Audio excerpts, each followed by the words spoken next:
nagaan keenya kabajaa bakka jirtan maratti sinaa qaqqabu kan daawwachaa jirtan Oromiyaa Miidiyaa Neetwoork irraa kan isinii darbu tamsaasa kallattiiti qophii addaa har'aa keenyan Profeesar Mararaa Guddinaa haala yeroo irratti ibsanii kan nuu kennu. Profeesar Mararaa wajjin turtii kan taasisu Tasfaayee Aminati akkasumas ogeessi kaameeraa fi teeknikaa Mahadii Juneedii Alii waliin jirra. Kabajamtoota daawwattoota keenya haga xumura qophii keenyatti nu waliin tura. Sinin jennaa kallattumaan gara Profeesaritti sin dabarsaa. Profeesar baga nagaan dhuftananaa dhufu sinin jenna. Sinis baga nagaan eegda. Ayyee galatooma. Egaan haala yeroo irratti haasofna Profeesar yeroo darbe wal argine asitti ta'eewwan hedduutu deemaa jira.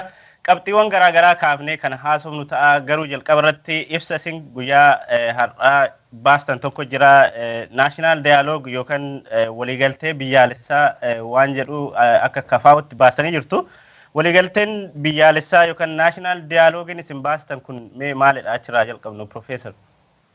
Egaa dubbii kana tureera mootummaan umtinni kun yoo ta'u baanee yeroo baay'eedhaa fi sabni biyya kanaa nagaa argatee paartileen biyya kana keessatti socho'an nagaadhaanii waan gurguddaa gubbaatti waliigaltee godhanii biyyi kun gara fuulduraatti akkatti ishiin deemtu gubbaatti waliigaltee godhanii hojjechuutu irra jira. Kana malee nagaanis hin argamu gara fuulduraatti deemuun hin danda'amu. Filannaa dhugaas biyya kana keessatti deemsuun hin danda'amu. Isa jedhu sana otorma Adaawiin gara badhaadhinaatti jijjiiramne yoo dubbachaa turre ergasiise kakko yeroo tokko baataana malee yeroo baay'ee kaasaa turre. Amma naa laallu gara sanatti yoo deeme malee filannaan dhufu kunis biyyi kunis gara ishiin deemtu kuni gara rakkoo bal'aatti guddaatti deemuu hin dandeessi. Kanammoo hiikoo kana naa laallu waliigaltee biyyaa malee paartiloonni biyya kana keessatti hojjetan yoo xinnaatti warri gurguddaan mootummaanis akka mootummaatti warri mormituus akka mootummaatti waliigaluu baannaan biyyi kun gara gadheetti deemaa jirti. Hundi keenya kana gubbaatti qooda fudhannee biyya kanaa rakkoon bal'aan kana caala akkatti hin dhufne hojjechuun nurra jira gara sanatti deemuun nurra jira isa jedhudha. Akkuma beektan egaa yeroo darbees waraqaa bal'aa dhiiseetti kana dhiyeessee kanuma gubbaatti kana malee falli biraan jiru falatti barbaachuun nurra jira. Rakkoo biyya kanaa gara waggaa 50 wajjin ture. Yaa kanaa yerootti fala barbaadnudha. Fala otoo barbaachuu dhiibnee otoo asii wajjin wal dhiibnu biyyi kuni gara hin taanetti deemuu hin dandeessi. Isa jedhu warri biyya bulchanis haa beekanii mormitoonni karaa baay'ee deemaa jiran kunis waan dhufaa jiru rakkoo bal'aa dhufaa jiru kana qajeeltutti beekanii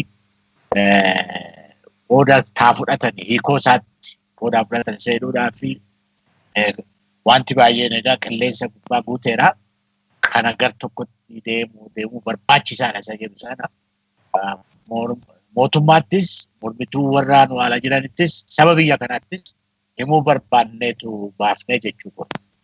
Profeesar, mee ibsa keessan yookaan yaada naashinaal daayaloog yookaan waliigaltee biyyaalessaa ka'ama baastan kana yeroo adda addaattis gaafachaa turtanii. Kanaaf mootummaan kunillee haala amma keessa jiru kanaan qophii isinitti fakkaata kan duraarraallee maaltu adda godha? Mootummaan ce'umsaallee akka hundeeffamu gaafatanii turtanii akka dhaaba keessanitti akka kafaawattis dhaabbileen siyaasaa biroon akka adda bilisummaa Oromoos kan dhiyeessan jira. Kana maaltu adda godha? Mootummaan waan isinirraa fudhatullee isinitti fakkaata? Waan magaa nuti kan gaafachaa turre durii tokkummaa naashinaal yuunitii gaavarmenti kan jedhu kan gaafachaa turre. Mootummaa dhaabbileen hunduutti qooda fudhatu mootummaa gamtaadhaan ijaaramu isadha nuti kan gaafachaa turre. Inni amma garuu isa dhiyootti gara waraqaa peejii 7 qabu mootummaatti ji'a 3 fuuldurannaa fulbaana booddee filannaan achaa hiiqonnaa jedhan sana baafnee turre. Isa gubbaatti rakkoo biyya kanaa waggaa 50 siyaasa biyya kanaa waggaa 50 rakkoo keessa ture akkamitti ture maaliif bahuu danda'ee isa maraamartoo sana keessatti akkamitti ture isa sana lafa keenyee hiikoo isaas walitti dhufnee gara fuulduraatti deemsisuudhaan akka amma jirru kanatti siyaasa biyya kanaas karaa sochii paartilee biyya kanaas sochii boordii filannoos biyyi kunis akkatti bultuu sochii raayyaa ittisaas sochii poolisiis waan baay'ee kana qaama to'atu uumuutu nurra jira.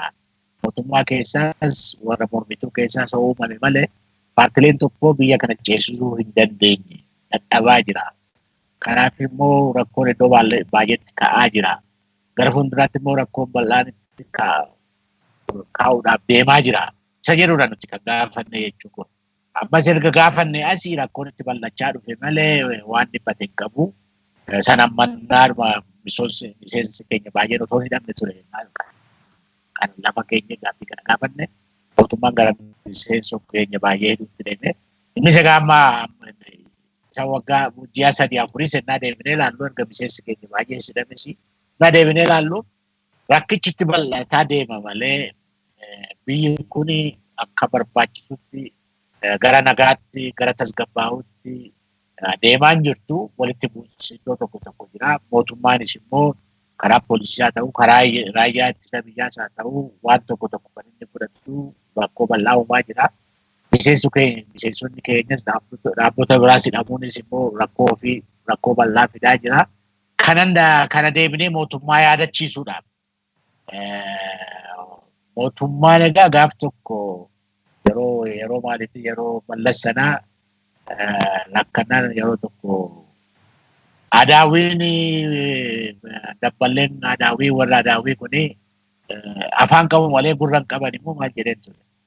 Ammasii mootummaan abdiin kunnu gaaf tokko nu dhaga'a saba keenyattis iyyachuun baheessadha.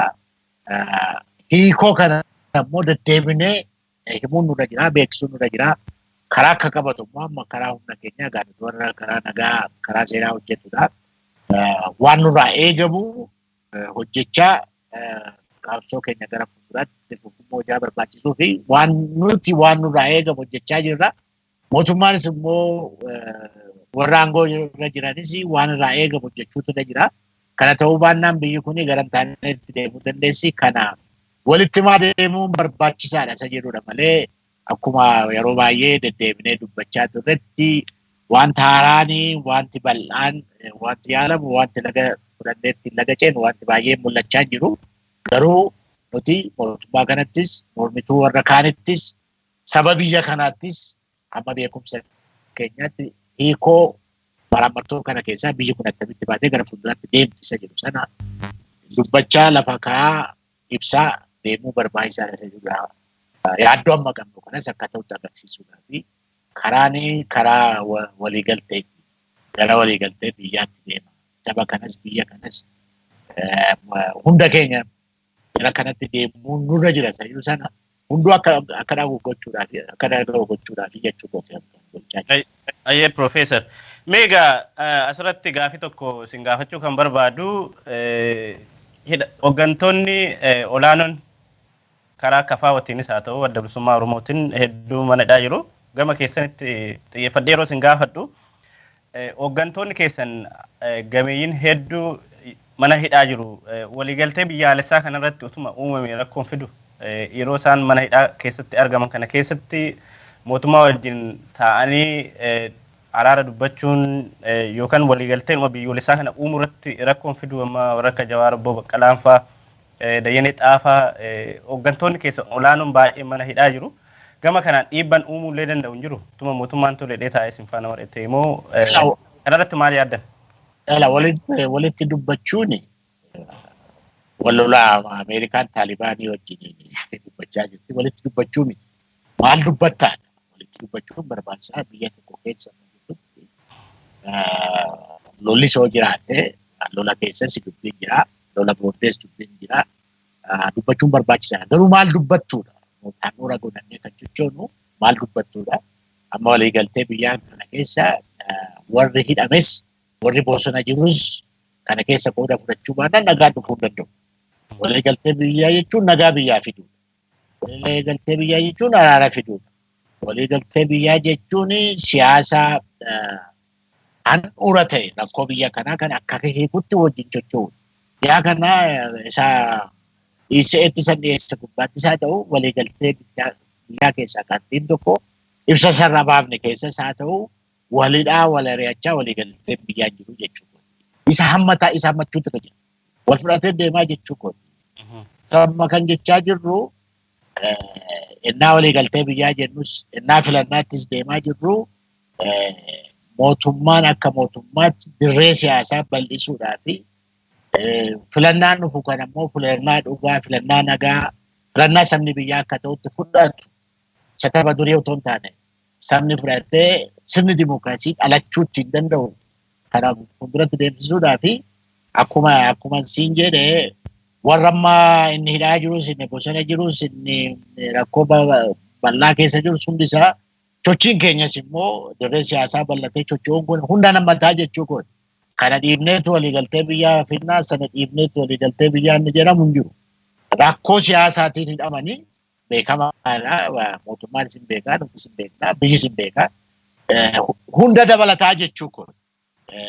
Karaan nuti deemnu biyyi kun filannaan dhufu kun nagaadhaan deemuudhaan fi biyyi nagaan bahee abbaa barbaade filatee, abbaatti amanee filatee kana booddee immoo mootummaan ijaaramu gara lolaatti otoo hin taane gara wal jeequu otoo hin taane gara jeequmsaatti otoo hin taane gara nagaatti biyyi kun gara waggaa 50 qabsoo kana keessa kan turre sirni dimookiraasii haa dhalatu jennee gara waggaa 50 keessa turre mootummaan amma dura turis kan mootummaan Nugusas haa ta'u kan Dargiis haa ta'u kan Mallas Faas haa ta'u biyya kanaa jeequudhaanii olaantummaa paartilee tokko hojiirra oolchuudhaan socho'aa turanii inni immoo hiikoo hin taane amma onaatti hiikoo hin taane kuma nagdeemmaa dubbadhee maraamartoo siyaasa biyya kanaa keessaa nu baasuu hin dandeenye yaa kanaa har'a teenyee kana keessaa bahuun nurra jira. Innaa jennu immoo rakkoo hundaa hiikuudhaa fi mootummaanis akka mootummaatti nutis akka mormituutti hundi keenya qophoofne rakkoo hiikuudhaa fi gara sanatti deemuun nurra jira. Isa jedhudha jechuudha. Har'a sarara kaafne keenyas handhuurri tokko qabxiin guddaan tokko wal hidhamaa baay'isaa dirree siyaasaa dhiphisaa waliigalteen biyyaa hin dhufu. Filannaan nagaa cufuu hin danda'u. Biyyi kunis immoo nagaadhaanii gara fuulduraatti deemuu hin danda'u. Kana beekaasa jedhu gara qabxii 8tti kan nuti kaafne kana keessaa tokko isaa jechuudha. Ayyee galatooma Profeesar. Mee gama biraatiin kan gidduu kana karaa sooshaal miidiyaarras kan argine akkasumas televezyiiniin mootummaa kan dabarsaa ture Oromaaraa waan jedhamu keessa marii akkasii jalqabnee turre. Haa ta'u garuu dhumarratti marii sana keessa hin jirru jettanii ibsa kan biraallee baasanii turtan guyyaa muraasa dura. Maalidha kun Profeesar? Akkamiin jalqabdanii akkamiin keessaa baatan? Maaliif keessaa baatan? Egaa akka itti calqabame yuunivarsiitota Amaaraa keessatti barataan Oromoo baay'ee du'aa ture sana biyyi kun gara jeequmsa gadeetti gara wal gadeetti deemuu dandeessuu fi attamitti sabni tasgabbaa'ee barataan keenyas tasgabbaa'ee maal goonaadhaan rakkoo sana wal qabateetu uumame.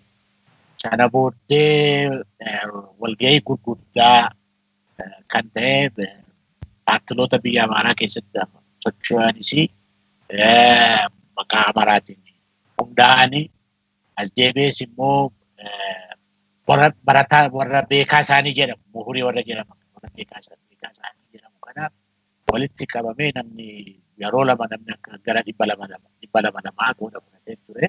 Kana booddee paartiloonni immoo waan tokko dubbachaa turanii qabxii tokko wanti dubbachaa turanii.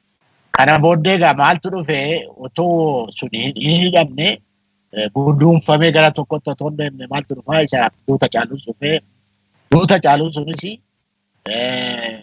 inni nani isheetti dubbii waliigaltee biyyaatti dubbadde kunis warra paartilee warra Amaaraa keessa socho'anii garan taanetti deemaannaa jiran argaa jirra jechuudha. Argaa jirra jechuun immoo akkuma isinis argitan akkuma addunyaan kun arguu isinis argitanii karaa tokko Jawaar Faanuu orkeestiraadha jedhu karaa tokko immoo Iskindir Faanuu yaa'ii kan jedhu karaa tokko immoo dhaabbileen Oromoo warra ekstreemistii ta'aniiru mootummaan irratti humnaanii irratti irratti tarkaanfii haa fudhatu jedhanii dubbachaa jiru, ibsa baasaa jiru. Harkara yeroo tokko immoo gara arrabsootis deemaa jiru. Akka amma jiru kanatti wajjin deemuun bu'aas hin qabu. Saba keenyaafis bu'aan qabu, nuufis bu'aan qabu wajjin deemuu hin dandeenye. Egaa fedhii isaanii amma deemanii amma isaan dhaabbatanitti dhaabaa jennee deddeebinee warra walitti nu fidu. Warra Amaaraa keessaas, warri Oromoo keessaas, warri Buunetti fudhan jiru. Deddeebinee itti himneedha. Dhoksaa miti jechuudha.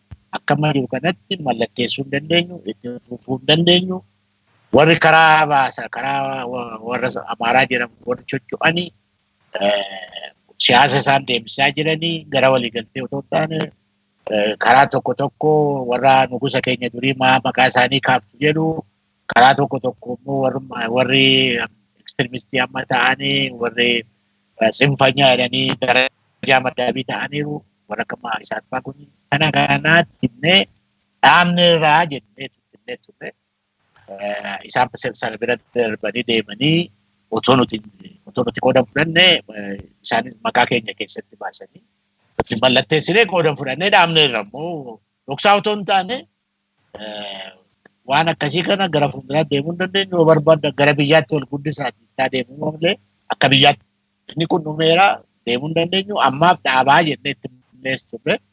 Kanaaf keessaa baanee jechuudha. Akka amma jiru kanatti akka amma isaan deemaa jiran kanatti fedhii saba keenyaa, hawwii saba keenyaa, abjuu saba keenyaa fudhatee deemuu dhiisiti warruma iyyuu asiifachi chochoonu gubbaatti iyyuu mootummaadhaan irratti nu duulii, nu balleessii, nu hidhii isa jedhutti ijaa deemanii fi tapha balleessanii jechuudha. Erga tapha balleessan immoo tapha badeetti dhufuun waan qabuuf keessaa baanee jechuudha. Tole, Profeesar. Mee gama biraatiin mootummaan paartilee siyaasaa dadhabsiisaa jira. Gariin hidhaa jira kan amma dubbachaa turtan. Gariin immoo ajjeefamaa jiru. Miseensi sadarkaa godinaatti aanatti miseensonni keessanis kan adda bilisummaa Oromoos hedduun hidhamaa jiru. Warri kaadhimummaadhaaf qopheessan hedduun hidhamaa jiru. Waan jedhutu jira. Jawaaris mana murtiitti kan dubbate mootummaan adda bilisummaa Oromoo diigaa jira.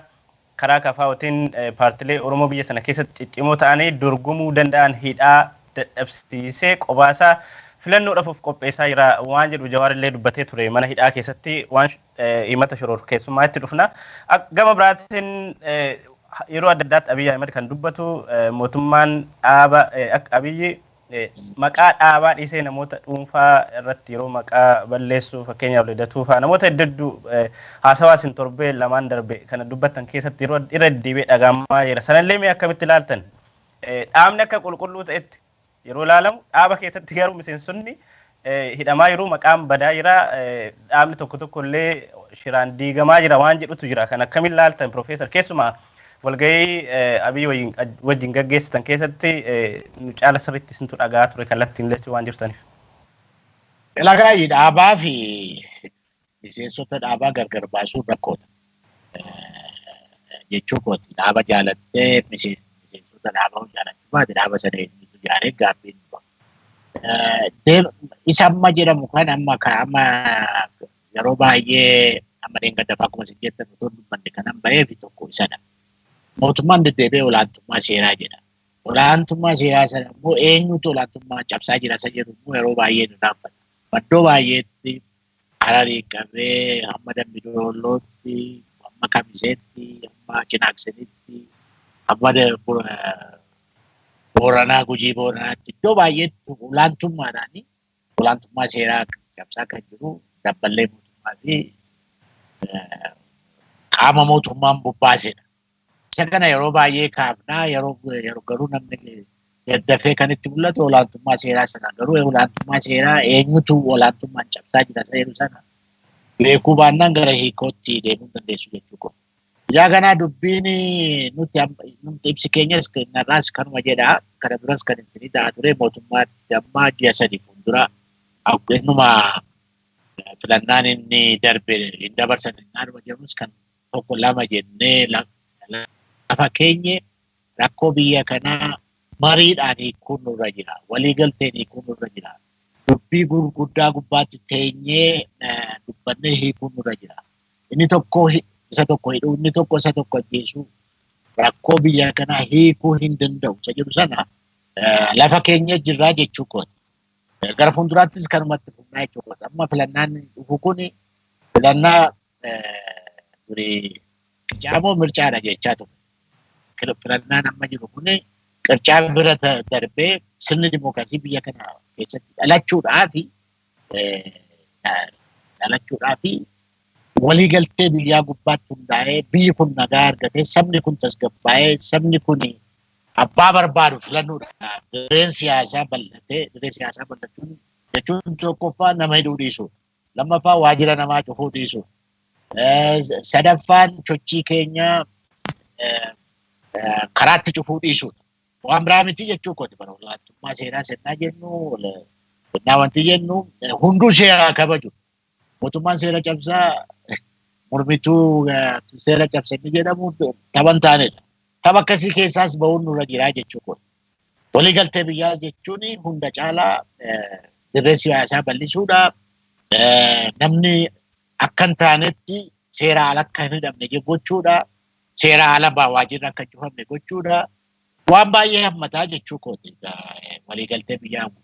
Hunda caala immoo tokko lama jedhamee rakkoon biyya kanaa teenyee rakkoo kana keessaa filannee irratti dubbannee waliigallee gara fuulduraa immoo biyya kana akkamitti jijjiirra isa jedhus yeroo baay'een isaanumattis qajeeltutti beekanii nuuni sintuu olaantummaa seeraa cabsaa sintuu balleessaa sintuu kana nu godhaa nuun jedhu. Ani immoo deddeebi'ee budaan eenyuun budaa gadi nu baasa. Sinimmoo nuyi lachuu ta'uu danda'a.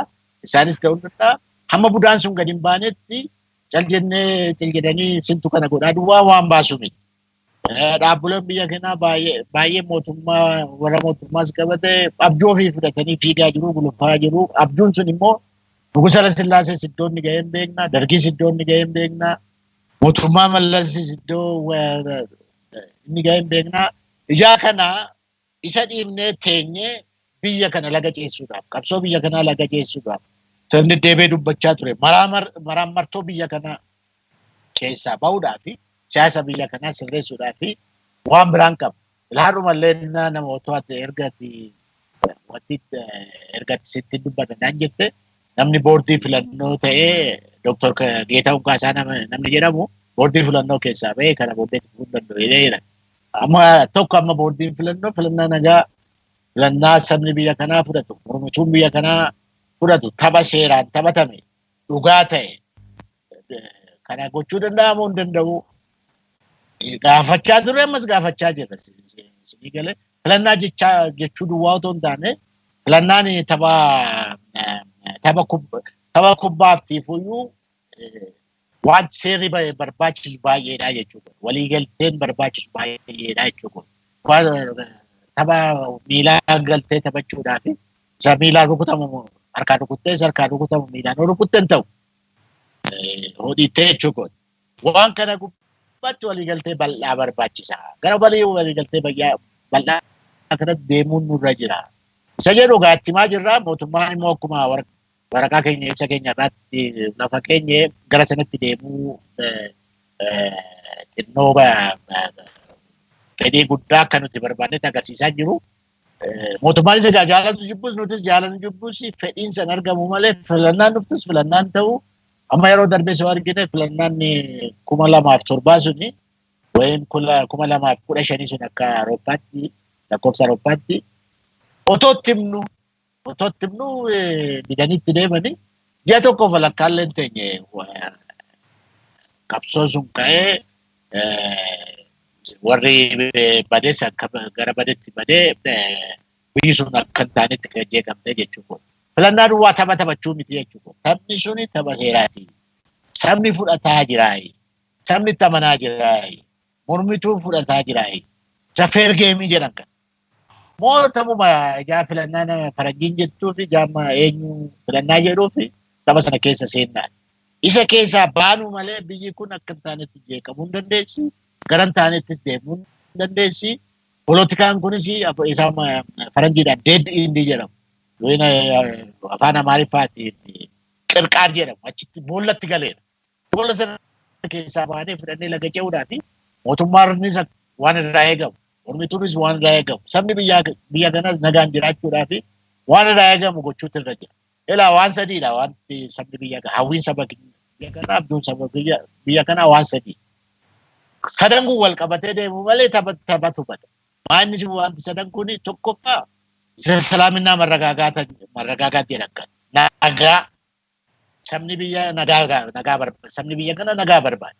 Olaaltanii jaarsoliin biyya namni naa hirribaa ka'u naa maal ta'u nagaan na oolchi nagaan na bulchii jedha. Akkuma aadaa biyya kanaatti iyyuu jettu kooti. Oromoos kan warra biraas warra hunda biyya kanaa jettu kooti. Nagaan barbaachisaa. Nagaan immoo cal jedheen nuuf. Waan nagaa fidu hojjette malee nagaa booressaa nagaa kadhatte siin dhufu. Tokko isa nagaa fuuldura jira biyya kanaa. Sabni nagaa argate immoo maal barbaadaa nagaadhaan buluudhaan nagaan jiraachuu taasisa immoo sirna dimookiraasii sirna walqixxummaa gubbaatti hundaa'e. Kun dhufuutu irra jira. Waggaa 50 ol yeroo nugusaa dhumaa qabee yaadadhaa biyya kana kan jeeqaa ture mootummaatu nagaa dhoowwate biyya kana. Mootummaatu yeroo baay'ee nagaa dhoowwate. Namni immoo nagaa dhabe immoo inni kaan bosonattis hin deemaan inni kaanis iddoo dhagaa darbataa waanuma danda'e hojjeta. Biyya kana sirna dimookiraasii dhugaa dhaambuluu danda'uutu irra jira sabni biyya kanaa. Sadaffaan immoo kan sabni biyya kanaaf immoo kana lamaan argate maal tafaa dubbii buddeenaati. Dubbii guddinaati. Biyyi kun guddachuutu irra jira. Biyyi kun biyya hiyyeessaa gara eegee gubbaa jirtudha. Biyya kana baqachuudhaaf dargaggoon biyya kana Dabuub Afrikaa dhaquudhaaf goodaatti waraabessi nyaata. Yeeman iddoo biyya jeeqamte ce'uudhaaf bishaan galaanatu nyaata. Meediteraanaan immoo gaara biyya Awurooppaa dhaquudhaaf Liibiyaa keessa dabartee achi ga'uudhaaf inni kaanii barahaatti inni kaanii galaana meediteraanaa jedhamu sanatti meeqatu nyaatama.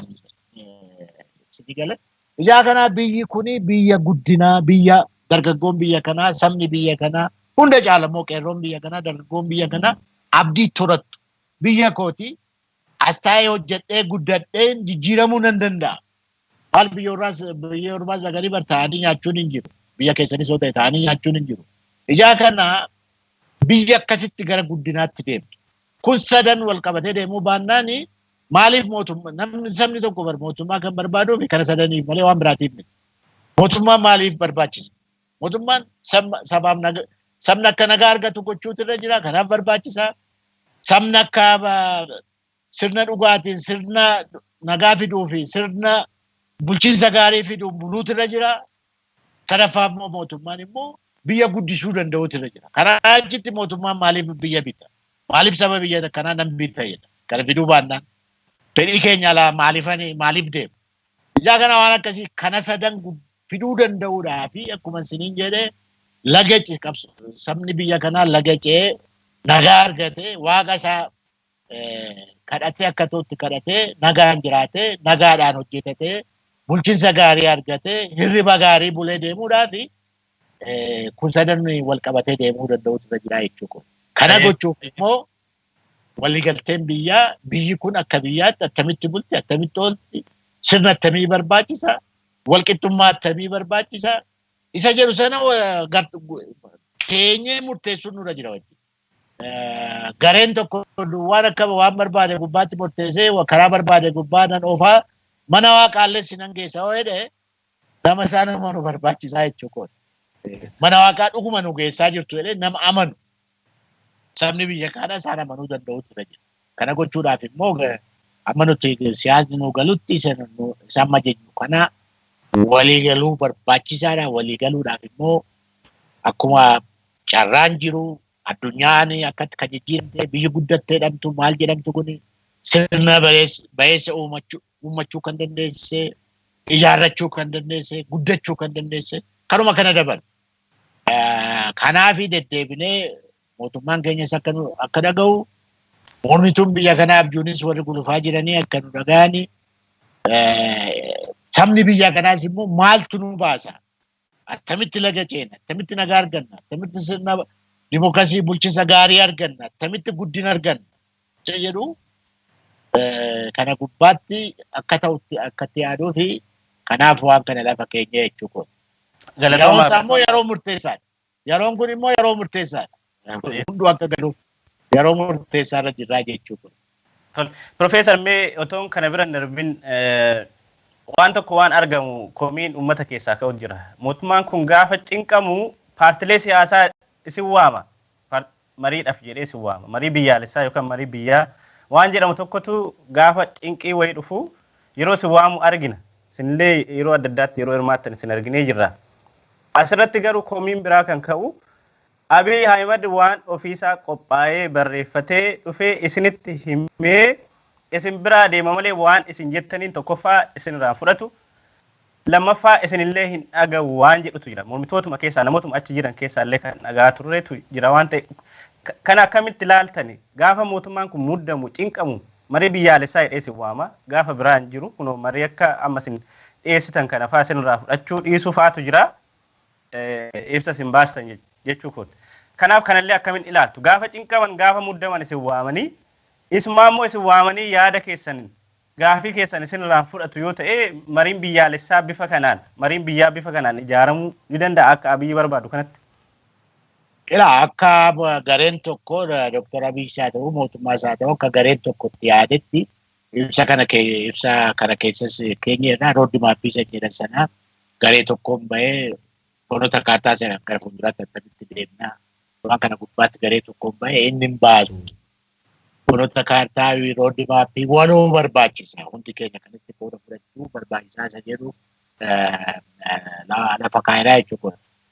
Amma walgahii baay'ee Dr. Abiy isaa ta'u mootummaan isaa waamu anis yeroo baay'ee qoodatti fudhadha. Yeroo natti toluu dide cal jedheen baama yeroo darbee bulchaan Oromiyaas kan nu waame cal jedheen bahe waan dubbadhu harka. Yeroo darbee immoo isa dhumaa Dr. Abiy waamee osoo dubbanne dhiisee bahee jechuudha. Garatti deemu ilaalee jechuudha.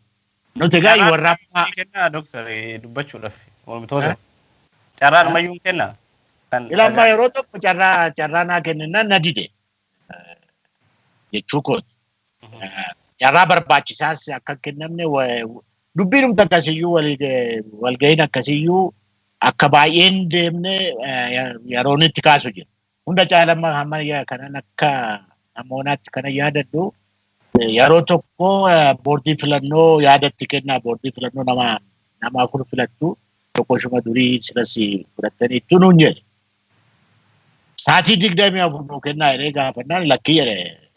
Saatii 20 ammuma yaada kennaati. Egaa mirga koonsinii kennee jedhe. Lakki booda nu rakkisa otoo jara kana eessaa dhufanii amma nama 8 keessaa nama 3 duwwaan beekanii anumtu kanan beeku nama 3. Yaa kana saatuma dugdarii afurnuu kenniitti irratti dubbannaan lakkii lagaa bor waanan dubbaddu akkanan rakkifnee fi riizerveeshinii naa katabin jedhee. Riizerveeshinii boordii filannoo akkatti filatamaa jiru akkatti deemaa jiru kana rakkoon qaba. Naa katabamuun jedhee. Jedhee nama meeqa beektaa nama 3 beekaa jedhan eenyu fa'i jedhe. Nama 3 warran beekuun itti meera. Incidentally nama maqaa waame 3 suni galaniiru tokko har'a bahe. Galaniiru tokko har'a bahe jechuudha. Egaa nuti amma akka warri nagaadhaa maal taanu walgahii qooda fudhachuuni anaaf barbaachisaadha walgahii qooda fudhachuun. Garuu walgahiin qooda fudhattu waan hin taane gubbaatti mallatteessu akka amma Oroo Amaaraa kana dhufe waan hin taane kanaan hin mallatteessinu jennee jechuudha. Waan hin taane fudhatiin, waan hin taane hojjetiin, waan hin taane waliigaltee fudhattee hin bahin. Amma kana ta'etti qooda fudhachuu miti. Qooda fudhachuu booda maaltu jira? Isa gubbaatti waan hin taane mallatteessitee, waan hin taane dubbattee, waan hojiirra oolchine garaa laaftee, waan boruuf iftaan sabni kun si gaafachuu, seenaan si gaafachuu danda'u hojjettee hoo baate inni tapha biraati. Carraa argamuuni waan dhaabbiin kee dhaabbatee fi sagantaan paartiin kee qabu sagantaa amantaa fedhii hawwii sabni ati bakka buute qabu otoon sodaanne iddoo carraa argattetti dubbachaa deemuun barbaachisaadha. Garuu ani yeroo hundaa kanan jibbu inni waan hin taane mallatteessu, waan hin taane fudhachuu, waan ija nama gurguddaa warra mootummaa ilaalanii waan hin taane hojjechuudhaan jibban. Waan hin taane mallatteessuudhaan jibban. Boru sabni si gaafataa waan borutti gaabbitu. Waan boru sabni si isaan fudhanne. Waan boru habalus nagane habalus kana godhe isa jedhu kana akka isarraa of eeguudha jechuu koota. Amma danda'ametti isarraa. Yeroo baay'ee gara waggaa lama yeroo baay'ee nutis warri paartiilee Oromoo biraas yeroo dubbachaa turaniiru jechuu koota. Eenyu maal jedhee wal beekna.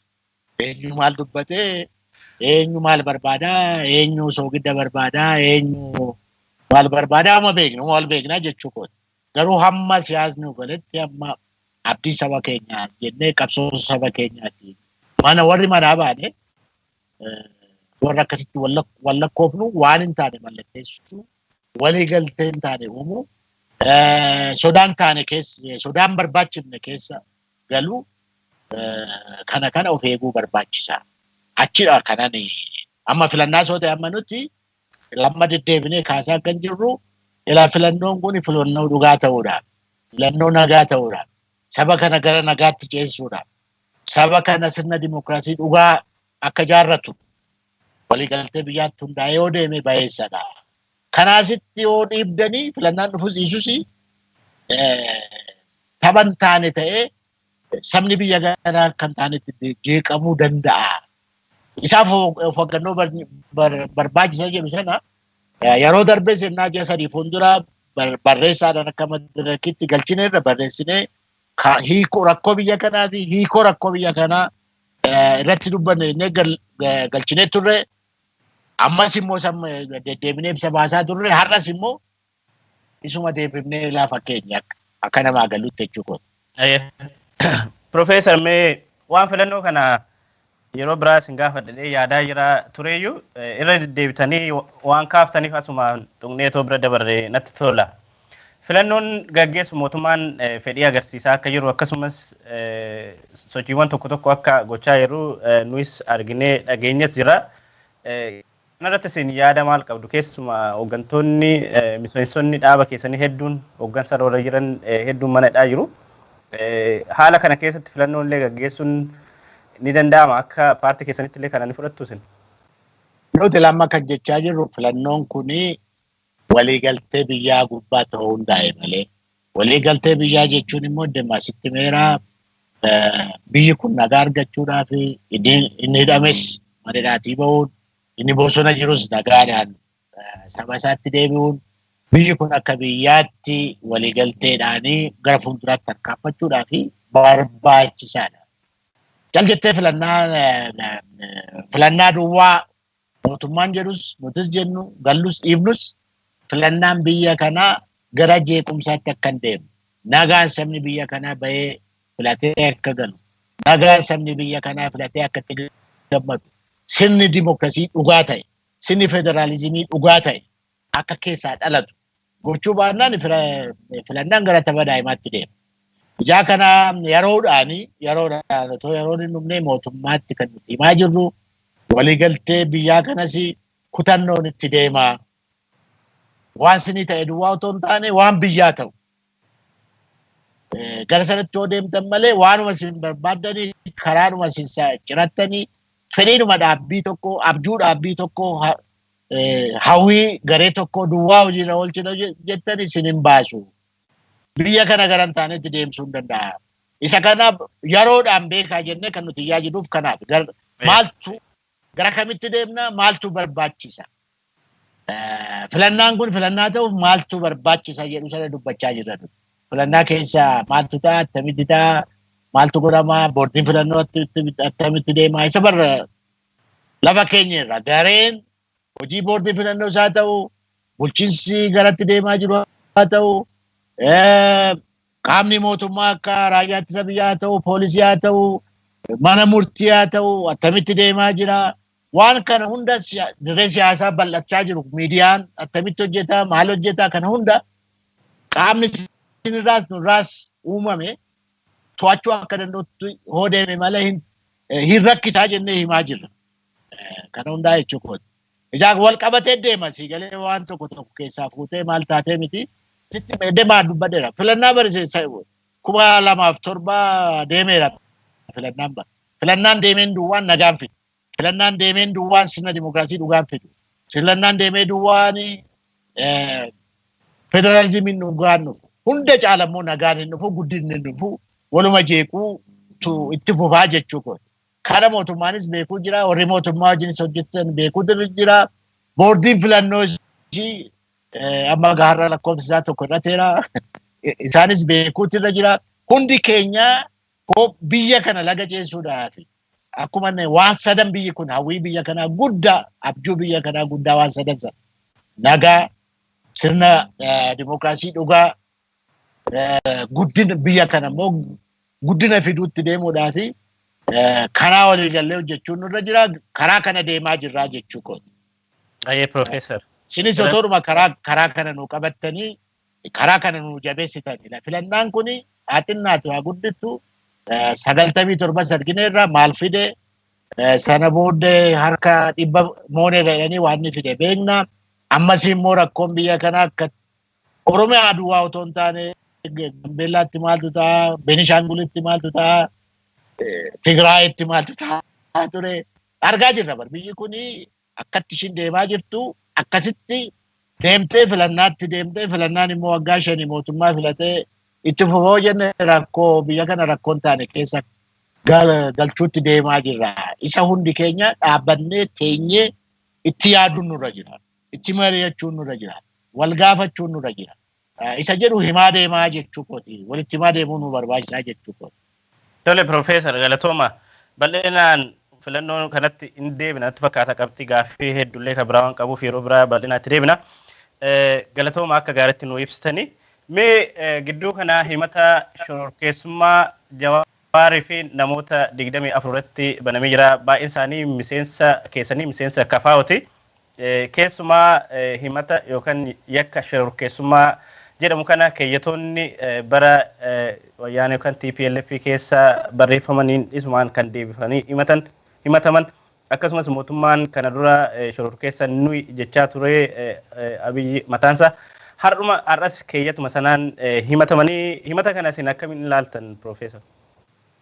Ilaani tokkoffaa warra beekutti gaafuma misoomsi keenya baay'ee hidhamuu jalqabanii gaafuma san bariitu tapha bu'aa fidu miti jedhee himeera. Isarra waliigaltee biyyaa fiduu walitti dubbachuu barbaachisa jedhu gaafuma sana duukaa ture jechuudha. Filannaan hidhame sana na yaadadhaa warri manni murtii innaa anaani abaariin koo 4 ture. Ani itti hirmaannoo kasaashii sana kana tokkoffaadha. Abaaronni koo tokko lammaffaa kanatti taanee kasafame Dr. Biraanuu Naggaati. Sadaffaan Jawaar Mohammadii. Arfaffaan isaatidha. Shanaffaan immoo OMN'dha jechuudha. Warra shororkeessummaan himataman jalqabayyuu isin jechuudha. Isin ture jechuudha. Akkasii isaan jedhallee kan koo shororkeessummaan turre garuu sumadha. Na walitti fidan. Amma maalan jedhanii ila jarri kun arfannuu biyyan jiranii. Maali kophaatti na baasaa jennaan hin baafnu jedhan. Amma isaan dhiyaatanitti jedhanii gara ji'a 3-4 na deddeebisan. Amma isaan maaliidhaan waamamanii gaazexaan waamamanii maalii waamamanii dhufanii harka kennatanii mana murtiitti atis anuma deddeebisu nan dhaqomtuun jiru waamamaniiru jedhu qataroo biraa qataru. Rakkannaadhaan waa lama jedhe raanfadhu. Ila jedhana biyya kana keessatti waa lama ni raanfatina. Tokkoffaa biyya kanaa siyaasni biyya kanaa Jeneraal Mangistuu Nawaayii qabee Jeneraal Taaddasee Birruu qabee warra ajjeesuu fi warra du'u warra hidhuu fi warra hidhamu kana gubbaatti hundaa'e. Anis kun carraa kana argadheen as jira. tokko kan irraanfatinaan jedhe siyaasni kun gara waggaa 50 ol isa hidhuuf isa hidhamu isa ajjeesuuf isa du'u kana gubbaatti hundaa'e siyaasni biyya kanaa kana irraanfatiin. Lammaffaa immoo natti murteessuudhaaf qophooftaniittu. Yaa kana natti murteessuu keessan dura macaafa sadii naa dubbisaa daraan jedhe. Tokko Nugus Alasillaasee gara dhuma isaa namni Alee Walladee kan jedhamu macaafa kan katabe Abbee Gobanyaa jedhu Alee Walladee kan jedhu macaafa katabee ture namichi sun. Nugus Alasillaasee gara dhuma isaa isa dubbisaa. Lammaffaa immoo Oromaay kan jedhu namichi Baaloo Girmaa jedhanii yeroo sirna dargii gara dhumaa tapha dargiin Eertiraatti keessatti taphachaa ture sana laaleetu Oromaay kan jedhu katabee ture. Gara dargii dhumaa jechuu kooti. Isas dargiin himaa katabee kan jedhu. Isas dubbisaa. Anis immoo waan sirna Adaawii gubbaatti macaafa katabeera. Isas naan dubbisa. Simbichaa otoo hin taane immoo seenaan biyya kanaas keessatti sabni biyya kanaas waan murtii keessaniin dubbisa. Seenaanis hin kataba. Murtii keessanis sabni biyya kanaan dubbisa. Ijoolleen keessanis boruun dubbiftiin jedheen naan. Ijoolleen keessanis murtii keessanirraa hin dubbiftiin. Kana godhaati jedheen bahee jechuu kooti gadiroon itti dhiitaan. Ilaa manni murtii biyya kanaa rakkichi sana akka ta'utti hin baanes jalee. Wanti baay'ee wal makaa jechuu kooti. Inni nuti iyyuus tokko biyya kana keessatti rakkoon amma qaamni bilisa ta'e hundarraa bilisa ta'e hojii boordii filannaas haa ta'u, hojii raayyaa ittisa biyyaas haa ta'u, hojii poolisii biyya kanaas haa ta'u, hojii mana murtii biyya kanaas haa ta'u, hojii hunda waan biyya kanaa dirree siyaasaa akka bal'atutti qaama to'achuu danda'u. Mulachuurraa kan uumamu yoo ta'e uumame malee gara fuulduraatti deemuun rakkisaadha. Isa jedhu ittumaa turre ammas yaada sanaa jechuudha. Kissiin kun sii galee siyaasa yeroo baay'ee mootummaan ijji isaa siyaasa ofii gubbaa jira. Ishee akkamittan diinarraa eeggadhaa gubbaadha malee olaantummaan seeraa akkamitti eegama? Akkamitti biyyi kun nagaa argata? Akkamitti biyyi kun nagaa argatee laga ce'uu danda'a? Isa jedhu sanaan tinii miti jechuudha. Ijaa kanaaf kana dura simeera, abba simeera waliigalteen biyyaa tokko warra hidhame kana dhaabbiin keenya gaafatamaan qabu Arsiitti namni hidhame nu jalaa hidhameera. Ammayyuu hidhaa jira. Amma Dr. Hussein Kadir nama jedhanii faakiliitii Addis Ababa Yuunivarsiitii faakiliitii edukeeshinii nama diinii ta'e miseensa keenya taanaan fuudhanii maalitti moo agarfaatti geessanii hidhan. Nama beekaa Oromoo jedhamanii mootummaaf paartilee mootummaa gubbaa jiruu fi walitti fidaa turedha. Namni keessa nama qooda fudhachaa turedha. Nagaan fida jedhee nus warra mootummaa nama walitti fiduudhaaf qooda fudhachaa ture. Amma isaan Finfinnee dhaabbatanii agarfaa moo Baalee geessanii achitti hidhanii achi jiru. Amma karaa Harar kana bakka bu'aan keenya miseensa jiddu galeessaa paartii keenyaati hidhamee manni murtii gadhiifnaani poolisiin immoo hidhee iddoo biraa geessee kissii biraa immoo itti dhiyeesse. Wanta akkasii iddoo baay'eetti nu qunname. Manni murtiin hin gadhiisa. Poolisiin immoo lakki jedhee iddoo biraa geessee immoo kissii biraatti dhiyeesse. Kun nawriidha. Siigalee kun yakkadha. Eessumattuu jechuudha. Manni murtii olaantummaa dhabnaani taphni olaantummaa seeraa jedhamu hin bada. Isas iddoo baay'eetti wanta akkasii nu qunnamaa jechuudha. Iddoo lamaa tokko bichaa otoo hin taane amma asitti cufamaa iddoo biraa geessaniitu saaqaa. Nama tokko lama duwwaa miti jechuudha. Iddoo baay'eetti immoo namni baay'een immoo mana murtiittis hin dhiyaatu. Naa barbaadan jedhamee jedhameetu ba'a. Ammuma Oromiyaanii nama gara 6,000. To be exact nama 5,700 wayii mana murtiitti dhiyeesseera. Nama 6,000 sammuu idduma wantii kana asii nama 6,000 namni 6,000 kun immoo karaa keenyas haa ta'u amma iddoo baay'ee amma karaa Shashame Arsii kana paartiin keenya 97 iddootti filamedha. Baalee iddootti namni hidhamaa jiru 97 iddootti filamedha. Hararitti illee amma Haromiyaa 97 iddootti filamne. Karaa Naqamtee karaa Horroo Guduruu kana 97 iddootti filamnedha. Shawaa mara duwwaa otoo hin taane iddoo baay'eetti jechuudha. Rakkoon akkasii yoo xinnaate saba nu filatee saba nu innaan mana hidhaati. Baay'ee amma Shashamanneetti magaalaa Shashamanneetti nama gara 700,000 800 bahee nu simate. Naan dhaqee saba sana dubbisu. Warumti mootummaa iyyuu namni baay'annaanii fi isa nuti dubbanne sana keessaa baasanii Dooktor Abiy sappoortii gochuudhaaf sabni kun baheedhanii dhiyeeffatan miidiyaa gubbaatti. Garuu keenyas dhuma gubbaatti dubbataniiru. Isuma deebisanii isuma agarsiisanii jechuudha. Ijaa kanaaf ammannaa Arsii Baalee iddoo namni baay'een hidhamaa jiru kuni ji'a 4-5 fuuldura deemnee gara ji'a 4 deemnee sabni miiloonotaan bahee nu simate si galee nama 10,000 miti. Amma Arsii Roobeetti, Baalee Roobeetti, Dirree Dawaatti, Cirootti, magaalaa Hararitti nama 10,000 lakkaa'amu miti kan bahe.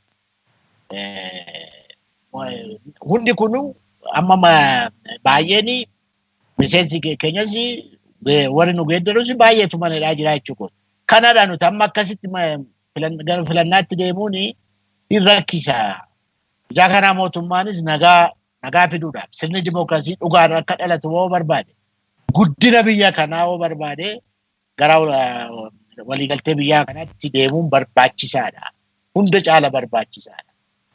Gara fuulduraatti deemuudhaaf isa jedhu kanaaf deddeebinee kaafnaa jechuudha. Galatooma Profeesar.